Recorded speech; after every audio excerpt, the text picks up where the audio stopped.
many people don't even know that the game Crucible ever existed? Remember a couple of years ago, Amazon was like really big on their foray into making games, and Crucible was going to be their own hero shooter Overwatch killer. And what an experience this game would have been. Now, this game started development all the way back in 2014, and this game was played in a third-person perspective, which was a little bit different than games like Overwatch, obviously. And essentially, as with most of these hero shooters, there was a different cast of characters you would have to load in, and then every game you played, there was like some sort of map objective that you'd have to participate with your team and win before the other team would win. Now, unfortunately, I missed any opportunity to play the game Crucible in the window that it was released back in 2020, but I think the people who actually did play the game and tried it out kind of felt meh towards it. This one went a route that nobody really expected though. So it had its launch in May of 2020, and shortly after the launch, the game got reviews, and then the game returned from its launch preseason status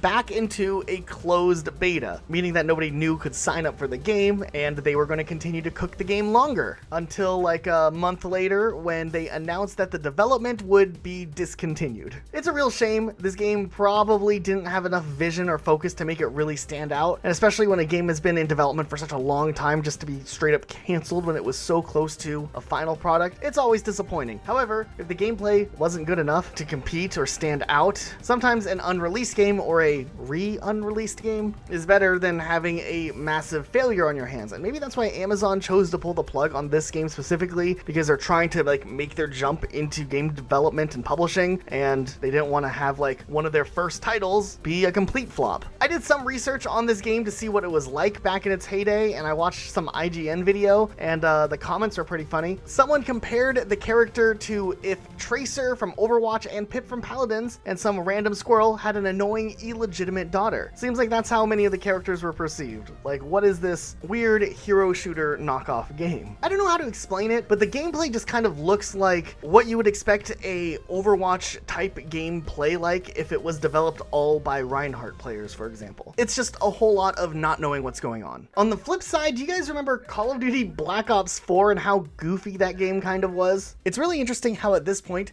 Call of Duty had still been aggressively releasing a new Call of Duty game every year, as they still do today, but it still was competing in that FPS market, and somehow Call of Duty Black Ops 4 became like this test subject to a lot of viral game concepts that had become popular over the last year or so. So Black Ops 4, of course, would have to see the Battle Royale, and it would have to see the hero shooter elements in that game too. And it made an interesting title, to say the least, but definitely something different. I guess maybe coming off the heels of Call of Duty not being as popular because Infinite Warfare released, and then World War II was not really loved by the multiplayer side of the fan base, it seemed like Activision just wanted the next Call of Duty game to essentially do everything it can be to just fit into what is popular at the moment. Campaign completely scrapped. Let's do a Battle Royale. And, you know, some people are nostalgic for that Battle Royale. It was a pretty fun experience. Of course, it was obviously rushed, but over on the multiplayer side, they're like, hey, you know what's popular? Overwatch. So why don't we turn Call of Duty into a hero shooter without fully committing to being a hero shooter? Yeah, back in Call of Duty Black Ops 3, which was still pretty well loved by the community, there were different classes that you could pick where you would have like a character who would have a special ability, and in Black Ops 4 they decided to take it a step further and kind of lean into that even more so, where a lot of your abilities and perks were tied to the character directly and became a much bigger part in the whole multiplayer experience than what it was in previous Call of Duties like Black Ops 3. But they weren't called heroes in this one, no. They were called specialists. So, you know, it can't be compared to a hero shooter. The disappointing thing here is this was like the first like futuristic Call of Duty game in a while that finally put players back to boots on the ground. Something that Call of Duty players had been asking for, finally essentially being the Call of Duty Black Ops 2 sequel that people have been wanting for years. Black Ops 2 was loved. The futuristic setting and the boots on the ground together made like one of the ultimate Call of Duty experiences that's, you know, maybe only beaten out by like Modern Warfare 2 or, you know, any of these older Call of Duties that were just A+. Still, Black Ops 2 had a great reputation. So yeah, everyone's excited. Back to boots on the ground, futuristic setting. Black Ops 4, will it be the perfect hybrid of Black Ops 2 and 3? This hero shooter stuff really just threw away a lot of the things that people liked about the older Black Ops games. The whole like pick 9 create a class system was thrown out the window in favor of having characters be able to do cool things with shocky sticks or whatever this game was. This was such a confusing time to be a Call of Duty fan because just all of these ideas were all over the place in what Black Ops 4 ended up being. They were trying different things with zombies, they were doing a battle royale instead of campaign, multiplayer was this hero shooter, and now looking back we can be like, oh yeah, this was a very experimental time for Call of Duty. But man, did Activision more unapologetically than ever chase a trend here because of the success that Activision's Overwatch was. I do wonder during like the gray area of Call of Duty multiplayer games when there was like Infinite Warfare, World War II, and Black Ops 4, how many people were like, you know, forget Call of Duty, I'm not giving them my money anymore, I'm gonna go buy Overwatch. And it's the same company at the end of the day. Nonetheless, I digress. Black Ops 4, Call of Duty as a hero shooter, probably not the best idea. It's really interesting how in like 2016, 2017, hero shooters as a genre were randomly being talked about very heavily. These FPS games were coming out in a time where Call of Duty was definitely getting criticized for doing the same thing every year, and people were getting really exhausted. And I think people just wanted something new. But then, all of a sudden, the hero shooter marketplace would get absolutely flooded in a weird twist of events. Over the years, there's been so many hero shooter games that have come and went, so many that tried to ride out on the hype or tried to push the boundaries of the market just for their game to kind of flop and fail because of other issues. And there's a lot to talk about, so let's just keep going here. Here's a blast from the past. Does anyone remember the game Battleborn? Now, Battleborn was a first-person shooter game that was developed by Gearbox, and it came out in May 2016. And once again, this game releasing in a very close proximity to Overwatch gave it a lot of competition out of the get-go. And while I do think the game was ambitious, and I do think there was a player base that liked the concept of Battleborn to the bigger general population looking for something to play, there was a lot of confusion as to what Battleborn offered that was different from Overwatch. And this game was released as a full-priced game. And this was kind of right at that turn where a lot of games were choosing to go for the free-to-play route. And then on top of that, Battleborn had a lot of technical issues. It also seemed like the idea of first impressions weren't necessarily an important aspect when releasing the game, because there were things in the game that were just a negative turnoff to a lot of players, like the fact that microtransactions could be used to give your player extra buffs, and also the whole way the gear system worked alongside of the roster just made the whole game very confusing for like brand new people who had no idea what they were stepping into. It was just an additional roadblock that Overwatch didn't have as much of an issue to. If you're a new player in Overwatch, you walked in, you played Mercy or Soldier, and you're like figuring it out as you went. The development team would try to change aspects of the game to encourage more players to try the game out over time, doing things like free trial modes and reducing the involvement of microtransactions everywhere, but that wouldn't save the game from the free fall in player count, and ultimately this game would end up being shut down altogether. Now, if you were a hardcore Battleborn fan or you're nostalgic for it, fortunately there is some good news, because there is a community of hardcore Battleborn fans looking to revitalize the game in a project called Battleborn Reborn, which already has the single player components of the game available now, and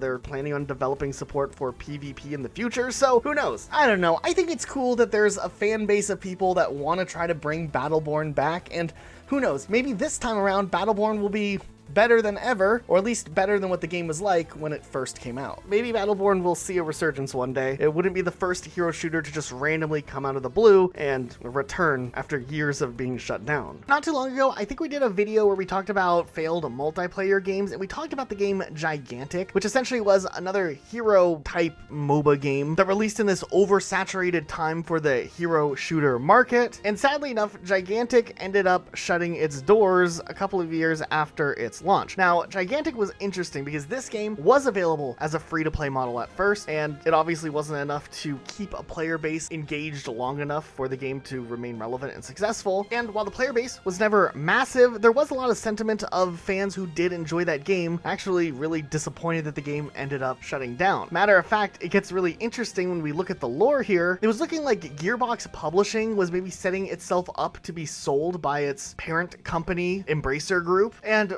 randomly, the Gigantic servers would come back online for a limited closed alpha retest or something, kind of just like a special event to allow hardcore fans of this game to go back and experience the game for a weekend before the servers would be shut down again. There was no announcement regarding the game coming back or anything like that. And then fast forward to March of 2024, Take-Two Interactive did in fact pull the trigger on purchasing Gearbox Publishing. Right before this happened, it was revealed that Gigantic had been seeing new development again in these months in between companies, I guess, before the purchase was finalized. And finally, Gigantic, the Rampage Edition, would release back onto stores for the first time in years since the game was available to play. Somehow they actually managed to bring Gigantic back after all of these years of nothing. This was very unexpected. I mean, people maybe were thinking about it being a possibility when the random test server came back online, but prior to that, this was very unexpected. And I was like, oh wow, cool. Maybe they actually like finalized the game and they're gonna have it out there and they think they have a great concept where this game could stand out. And then I realized that they're releasing the game this time around in a buy-to-play format instead of the free-to-play format that the game originally had. I felt like that is a little bit of a goofy play. I don't know. It's not like it's a full sequel, right? Like this isn't Gigantic 2. This is the old Gigantic with some new features added in. And I don't know. I just felt like this was like such a home run, Hail Mary type attempt to even get the game back out there to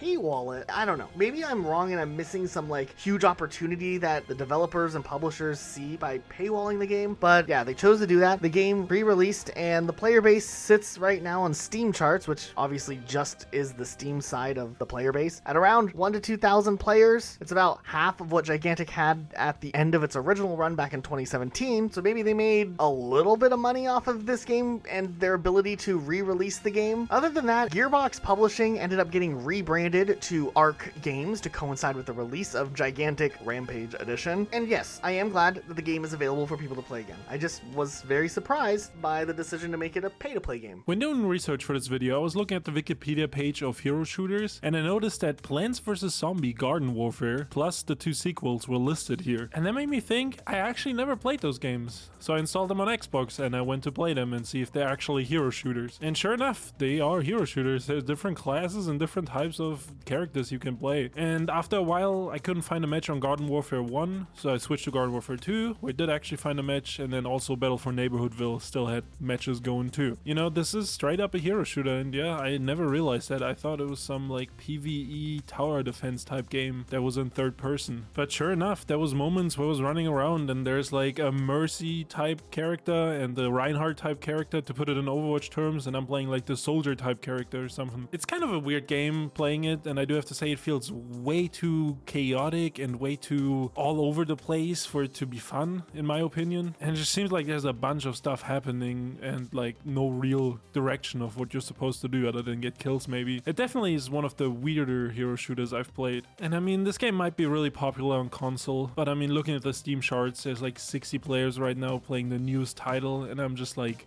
this game kind of was a failure. It is kind of weird also that they took like this tower defense game and made it this whole other franchise. And that's honestly kind of why I was initially turned off from these games, because I was like, Plants vs. Zombies was kind of fun on my iPod back in 2010 or whenever. But then why would I want to play a hero shooter based off this tower defense game that I played in middle school? But I don't think this game was for the majority of people, and I'm sure there's people who are nostalgic for this game, which is fair. But even then, you gotta admit that these games were never that popular. Honestly, I can't be too hard on the game Paladins, because it was the first hero shooter game I ever played. Somehow I missed the initial hype train of Overwatch when that first launched, and I just kind of walked into Paladins. And while this game is not completely dead like some of the games we're going to talk about in this video, Paladins hasn't had it too easy recently either. Pretty much since Paladins launched, this game had been criticized heavily for essentially being what a lot of players considered to be an Overwatch clone. I can see why they think that, because the games are very similar. Now, of course, many of the characters are different, and the studio themselves even said that the game was more inspired by Team Fortress 2 from back in the day, which kind of started the whole hero shooter genre. And very much so after Paladins launched, the whole dialogue and discourse around Paladins always came down to asking how the game is different from Overwatch. I mean, you have horses in this one, but I can still see what happened. At the end of the day, Paladins was beaten to the punch, and Overwatch capitalized on revitalizing the hero shooter before Paladins got a chance to, as Paladins came out a year after Overwatch. The gameplay was very similar early on, and nowadays it actually plays closer to what old Overwatch used to play as, because it's still open role, which means multiple people people can play the same role of character. And of course, nowadays, with the hero shooter genre maybe not as popular as it once was, Paladins has not really been able to pull to the front, but maybe has fallen behind. On Steam, they average about 5,000 players a month. They actually ended support for the Nintendo Switch version of the game last year, and who knows how much longer this game will continue to be supported. They've done some cool crossovers and tie-ins over the years, but when they still failed to get a foothold when Overwatch 2 was panned so badly initially, I don't think Paladins was the obvious replacement a lot of players were looking for. Still, I have a soft spot for this game because I did have a lot of fun playing this one. I don't know, they spent so much time trying to differentiate themselves from Overwatch, and then they released Paladins Strike, which was like a mobile adaptation of the game, and the company overseas dealing with the illustrations and marketing accidentally used Overwatch assets in the illustration, which definitely didn't help their cause, because now more people thought it was trying to copy Overwatch's hype. But yeah, man, the state of Paladins just kind of ended up being all over the place, a lot of side projects, and not enough focus on the main game probably also contributed to this game never standing out, even when there were opportunities for it to shine. Okay, then I decided to ask Luke to talk about Evolve, because that game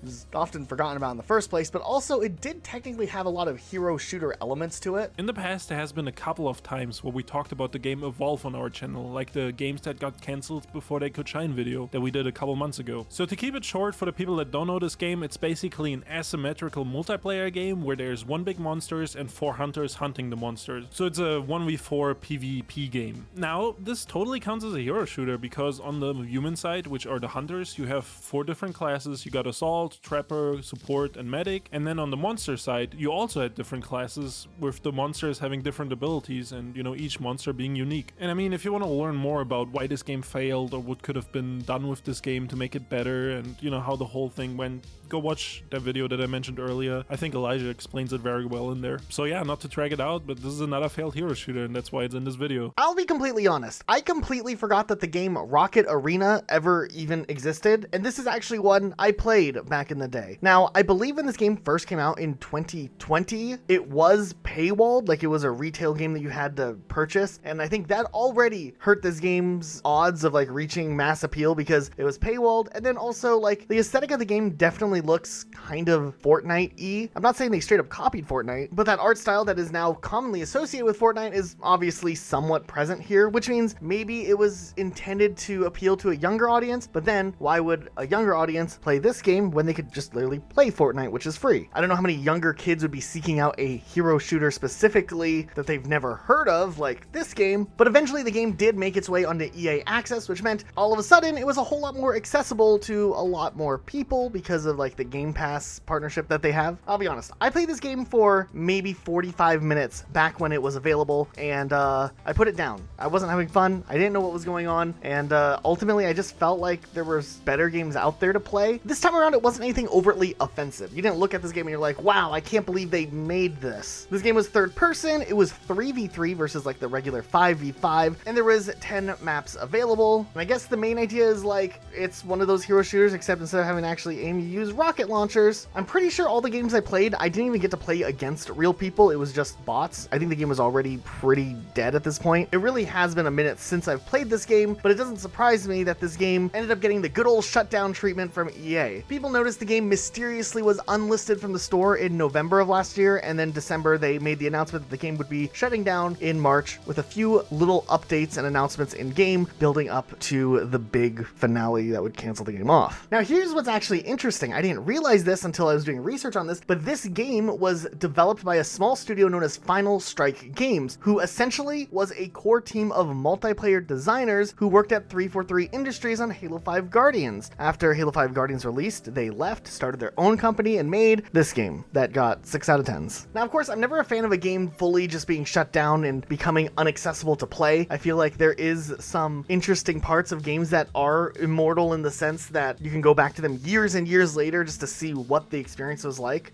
So that is disappointing that it is getting fully delisted, but at the same time, I mean, I don't know. I don't think Rocket Arena was ever set up in a position where it could have been very successful. I don't know. But if you played the game more than I did, maybe you can let me know what you thought of it in the comments down below, because yeah, I still am unsure how I'm supposed to feel about this one. Now, on the other hand, there was a game known as Lawbreakers, and this game was a little bit interesting. I missed the hype train when this game came out, so I didn't get to play it, but this game game actually was received relatively well, despite the fact that it was released in a time where there was other hero shooters out there for 2017 standards, and critically speaking, the game wasn't hated all that badly. This game was a first-person shooter, but added in this element of low gravity. There were two teams, the Law team and the Breakers team, and then there was different characters for each team. So it wasn't like Overwatch where you can play the same character in both rounds if it's like a offense-defense type game type. This was like you had to pick based on what side you were on. Now, this game originally was supposed to be free to play, but later on, closer to the launch of the game, the decision was made to pivot this game over to a paid model at release, and it released on Steam and PlayStation, but they decided to skip over Xbox altogether. Despite the fact that this game got decent enough reviews, sales weren't very good for it, and this game ended up shuttering just after about a year of it on the market. The studio would then focus on developing Radical Heights, which was a battle royale game that also got canceled in development. And yeah, this game just kind of ended up being one of those forgotten hero shooters. Though, who knows, there's a chance that this game one day maybe could come back and just randomly reappear in the marketplace, but we'll have to wait and see. Now, around the same time as Lawbreakers release, there was another game called The Amazing Eternals that was in development and close to seeing a release. This game ended up having a closed beta, and while this game was developed and published by Digital Extremes, the studio was kind of forced to make a pretty big decision when, after doing the closed beta, they realized that player interest was incredibly low on their game, and out of the fear of what just happened to Lawbreakers, that game just flopping and not being a commercial success, they thought to themselves, I guess, maybe we shouldn't release a hero shooter at this time. And this game ended up getting canceled outright without ever seeing a full release. Now, to be fair, at the same time as this decision, the studio and publisher also is responsible for Warframe, and during 2017, Warframe was really starting to pick up in popularity, so maybe they wanted to turn more development focus over to that game, which was already successful, and I think because of that, The Amazing Eternals never saw the light of day.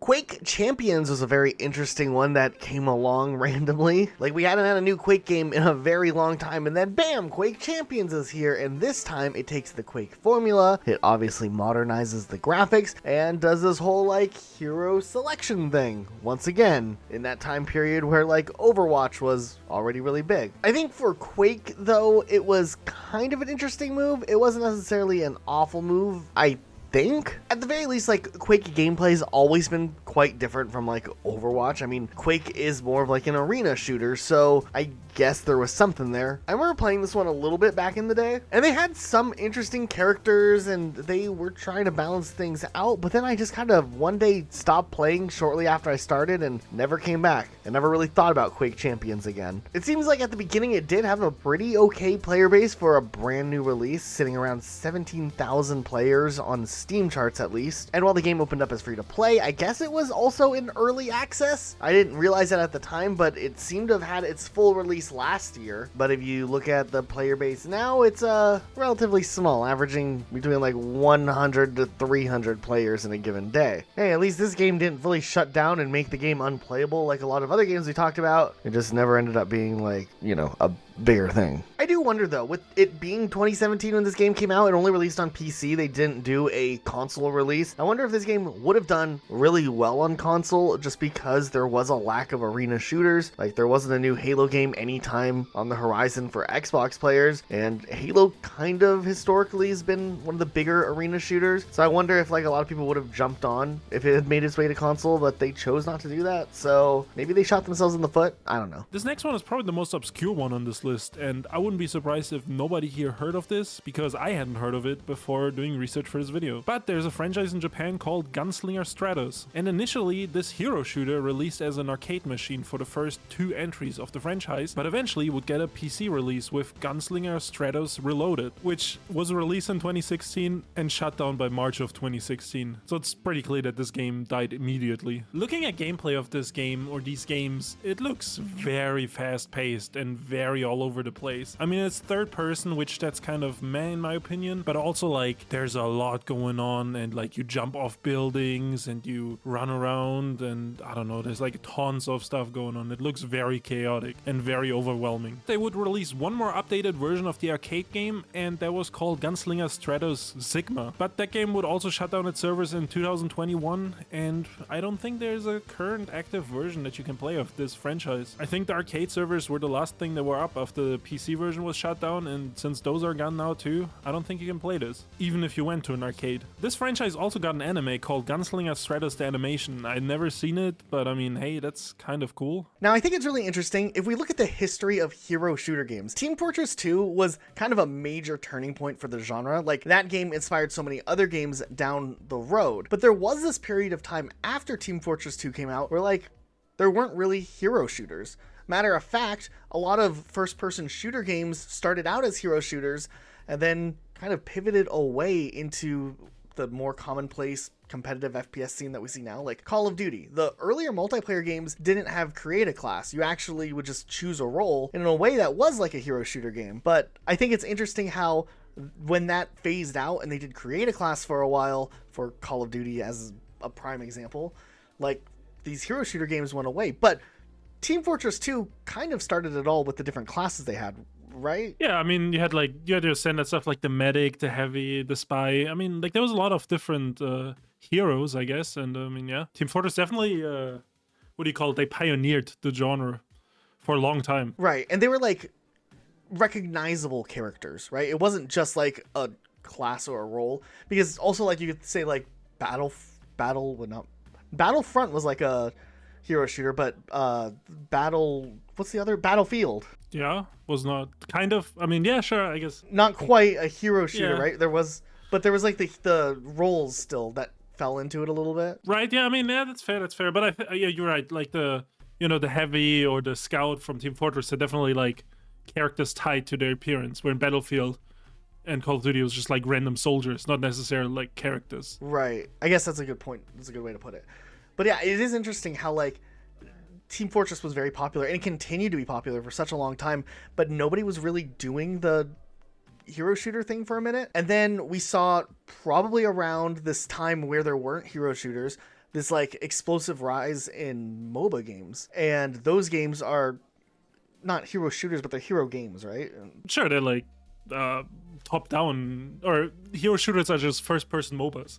That's how I always think about it. Right. So it's like all of a sudden when that genre blew up, then it was like, oh, remember Team Fortress? Why don't we do something like that? Because look how popular this MOBA thing is. And I think that's when like all of these games went into development at the same time, or around this time. Because then we saw like Overwatch, we saw Paladins, Battleborn, like those all kind of rushed to the market first. And I think it's interesting how it's like with the FPS genre, we started with hero shooters almost, and then they disappeared or like were watered down into like the class-based shooters, and then all of a sudden just this huge flood of a market with hero shooters again. I think like League of Legends and Dota being popular for years, and then when did Overwatch 1? That was like 2016? Yeah, I think it was 2016. And that started off as a MOBA originally, and like those ideas, like the game got scrapped, but those ideas carried on and were eventually evolved into Overwatch. Which is interesting because Blizzard also made a failed MOBA, but I mean, they have a somewhat successful hero. What was their failed MOBA? Heroes of the Storm. I don't remember if that came out before or after, but I remember playing a bunch of HOTS.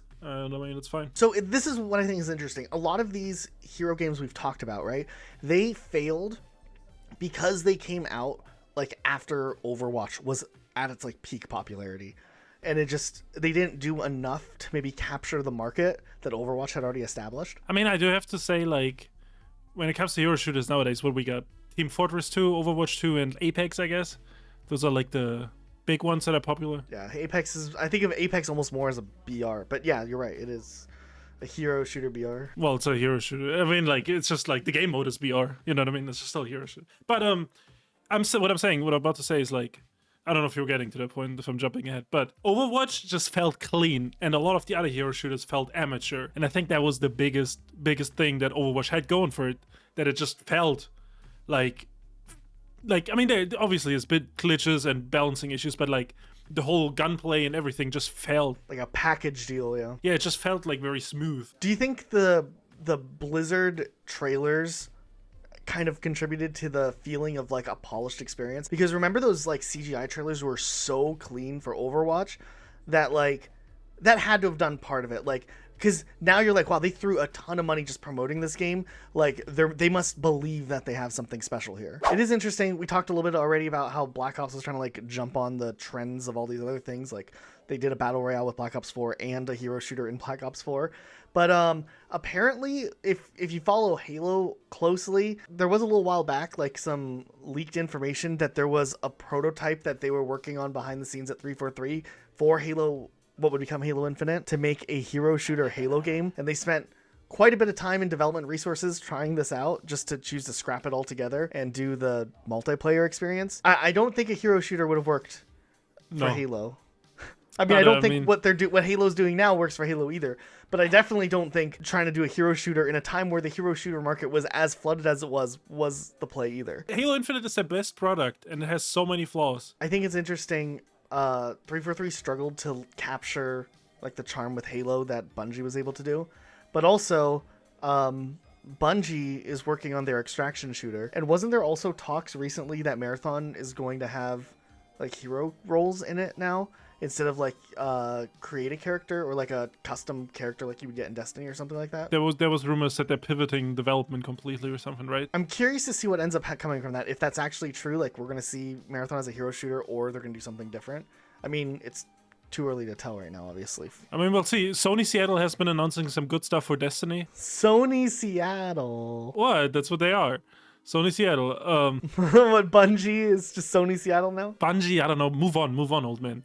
It's Sony Seattle. Get with the times. It was funny when they did the Destiny update and they opened it up with like, I think it was like Luke Smith. He was like, "Hi, I'm Luke Smith from the Destiny team." Like, it's not I'm Luke Smith from Bungie. It's like the Destiny team.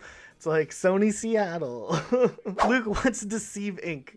I don't know what it is, but it's in our notes. Yo, it's like a spy game, and you infiltrate like some vaults or something. Like you're trying to steal like stuff, and like you have different characters and abilities, and there's other spies who are trying to do the same thing. And I think it's like basically an extraction shooters with like different characters with different abilities and like that hero shooter style. The Deceive part is like you can dress up as NPCs and just walk around the map normally, and you don't know who is an NPC and who is like a real person. I think I remember watching the trailer for this game and then thinking to myself, I'm probably never going to play it. I'm looking at the cast of characters, and I realize that I don't know if this counts as a real hero shooter because they don't have a character named Ash. And I feel like that's like the staple. Overwatch has Ash, Paladins has Ash, Rainbow Six has Ash. League of Legends. I mean, are we on to something, or are we on to something? I mean, yeah, we're cooking here. Here's a question, because there's an upcoming hero shooter or hero game coming out. I don't know if this is necessarily counts as a shooter, but Marvel Rivals, do you think it's going to be good? No. Looks like a phone game. Kinda. I was thinking the same thing, but then also Marvel Snap's kind of popular. Sure, it's a phone game. It's a card game on your phone. Yeah. I mean, I feel like a Marvel hero game could do well. I mean, this is a literal hero game. Okay, there's one popular Marvel game, and there's 50 million failed Marvel games that are long shut down and long forgotten. That is true. But I mean, I could be proven wrong, but the gameplay looked just like cheap. It looked like a mobile game, I don't know. But I mean, I can't judge it till I play it fully, right? But that's just my first impression. It looks a lot like Overwatch, but also people are tired of Overwatch. So it's going to come down to balancing. I think it's just going to come down to how it feels and how like accessible the game is. Overwatch is pretty accessible. Okay, Rainbow Six Siege definitely does count as a hero shooter. It's like a hero tactical shooter. Rainbow Six Extraction, I feel like we can't ever get away from talking about this game when we talk about failed games. We've talked about it a couple of times now. It's a hero shooter, technically, not PvP. I mean, there's another game that is only PvE hero shooter that we have on this list from way back in the day. But let's talk about Rainbow Six Extraction first, because like that game was kind of bad. I don't know. What do you mean? It was kind of bad, just like so definitive, like it was actually a bad game. I think there was potential in the idea. I don't think it should have been its own game. They should have tied it to the main game and had it as like a feature or an event or something that recurs sometimes or something. We've said all these points many times, right? But that's not what they did. That's why it's kind of bad. You're right. It's like you pick your character and you want to grind that character, and that character dies and you have to like wait like hours to play the same character again. Like, it was kind of bad. Even if they don't die, you have to wait for them to heal up, or else they're not like full health to go back in. The whole game just seemed to be like anti-fun. I don't know. It was hard too. I mean, there was a challenge there, but if you could unlock cosmetics from that in Rainbow Six Siege for multiplayer, the game would have been fine. It would, or the expansion would have been fine. If there was like a Would shared be really progression. cool. Yeah. And the other game I was referencing earlier that only had PvE hero shooter elements is, what is it called? Unreal Tournament 2, the Liandri conflict, I think. It's just an interesting thing because there isn't many PvE hero shooters, right? Like, those are kind of rare. Did you ever play Monday Night Combat? No. I think I remember that on like the Xbox Live Arcade back in the day, and I think that technically counts as a hero shooter as well. These type of games just like never really like caught on as much, but I feel like some people probably played it and enjoyed it. It felt very Team Fortress inspired, though. You can just tell by looking at it. Oh, I didn't even know they made a sequel to this. So they ended up making a sequel to Monday Night Combat, calling it Super MNC. And I think that right away probably confused people because of it having a different name. Like the MNC, like nobody just thinks, oh yeah, MNC, Monday Night Combat, right? Well, I mean, the hardcore MNC fans probably do. But apparently it shut down in 2018.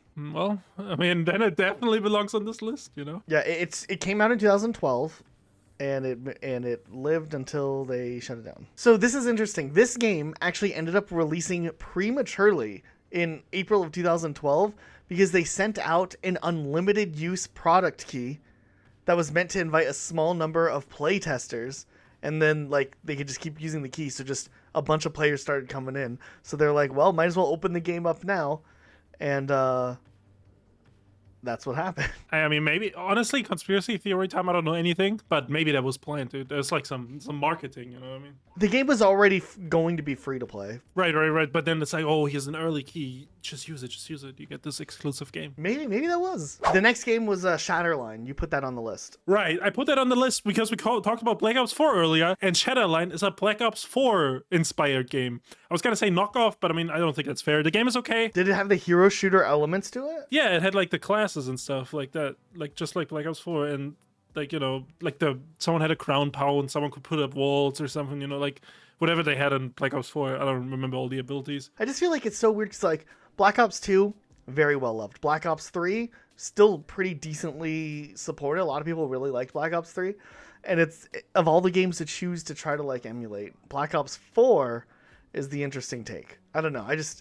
I never liked Black Ops 4. I just couldn't get into it. I wanted to get into it so badly, and that's the worst part about it, is that I really wanted to like it. I still think it's the worst Call of Duty. I don't know. Ever, yeah. Really? I mean, the Blackout was kind of fun, though. Sure, but no campaign. I hated the multiplayer. Zombies was dog water, you know. Just because there's one, like, alternate game mode that they made that's kind of fun. But what about Vanguard? Like, should that game have even had a campaign? Sure, but I mean, at least it has a campaign. I don't know. Multiplayer wasn't that fun. Well, I had fun on Das Haus. Yeah, I played more Vanguard multiplayer than I ever wanted to play Black Ops 4 multiplayer. Oh, do you remember when we played Search and Destroy on that hotel map and you hit those like crazy shots? You still have that clip? Oh, and then Django's is like in the background. Yeah, like just screaming. Yeah. I don't know if I have that clip still, but like... it's on your Twitter somewhere. I'm pretty sure it's on your Twitter somewhere. You'll have to find it and play it. Like just over us talking about it. Yeah. Look, you need to clutch it now. One guy's to the left, close.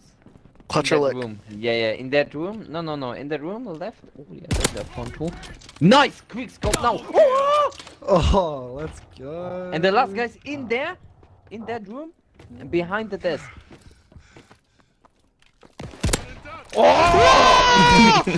Okay, and then we had Foamstars. I don't know what that is. Oh, that one I put on. That's a PlayStation exclusive Splatoon ripoff that released recently. Oh, and then the studio head was like, guys, stop comparing us to Splatoon. And the game apparently already lost 95% of its player base. 95%? And I mean, apparently the game does have abilities and stuff. Just like a hero shooter in different like classes. So like falls into that category. Right, so it definitely falls into the hero shooter category. And I mean, I don't know, if it really lost 95% of its players, it's pretty failed. I don't have a PlayStation 5, so I couldn't check it out, but I would check it out if I had one. I pulled up the website to see if they have a character named Ash, and I don't think they do, so I think that's probably why they fell off. Oh, that must be it, yeah. I have never seen anything from this game. Is it on PC? No, it's just PlayStation 5, free to play. Oh, that's why I never heard of it. Yeah, so like it doesn't really concern. We should buy some PlayStations at some points though, so we can play Foamstars. Okay, we'll buy PlayStations just for Foamstars and nothing else. I mean, we don't have to do this debate if we buy PlayStation or not right now. Though, I kind of want one, but I kind of don't want one. We'll see. Someone convince us. Tell us all the good reasons why we should get a PlayStation, and maybe we'll think about it. Okay, well, I feel good about this video. How do you feel about it? Very good, very good. You know, hero shooters are just a fascinating genre. Yeah, we're gonna go back and play some Paladins before they shut down or something. Yeah, let me check my calendar and I'll get back to you. I still like Paladins. I don't know. I can't help Yeah, it. the game is so ass. It's not I that bad. I'm allowed to say that word on the podcast. Yeah, I think you can, but okay. I talked very highly of Paladins at the beginning of this video. At the very end of this video, there's a lot of contrast, I think. But it just, I don't know, it was fun. But yeah, you guys gotta understand, it's Elijah's first hero shooter that he played. So it's like a little kid getting a Pokemon game for the first time. So like, he's very excited with the... Yeah, I was like, I don't want to play Overwatch, I'll play this. And I played the character that had the turtles, or dragons, or what were they? Turtles. The two-headed turtles, I think? Yeah, it was like a two-headed turtle.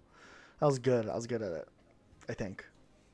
So those were the days. I don't think we even ever unlocked rank in that game. So like, I mean, there's no way. We probably would have been hard stuck bronze. I just feel like the queue times would be rough. The queue times were already rough when we played normally. I think it was. If that was years ago, that was like during like the pandemic when we were all at home. So like when the most players would have been online, and then the queue times were still rough back then. So I don't know. Yeah, I mean, it was okay. I just don't think the gunplay was that good. Overwatch better. Yeah. And you know how much I like Overwatch. You don't like to play Overwatch at all.